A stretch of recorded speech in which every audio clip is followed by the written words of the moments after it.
তো শীত ও বসন্তকালে অধিক ক্রিয়া করিবে। শীতকালে ক্রিয়া করতে কষ্ট হয়। অধিক ক্রিয়া করিলে নেশা হয় এবং মাথার পশ্চাতে শব্দ শোনা যায়, তাহাকে নাদ ব্রহ্ম বলে। কোথায়? মাথার পশ্চাতে। কেমন? নাদ ব্রহ্ম বলে।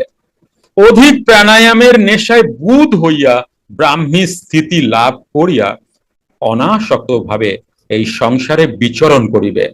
প্রাণকর্ম করিলেই দেবত্বে অধিষ্ঠিত হওয়া যায়। একটি ঘোষণা আপনাদের সবার জন্য। সুপ্ত ক্রিয়া, মেডিটেশন এবং অন্তর্মুখী প্রাণায়াম ক্লাসে আসতে চাইছেন? মঙ্গল, বুধ ও বৃহস্পতিবার বাড়ি বসেই জুম অনলাইনে এই ক্লাসটি করতে পারবে। সময় সন্ধ্যা 7:30 থেকে রাত 9টা অবধি। আসুন ক্লাসে দেখাবে।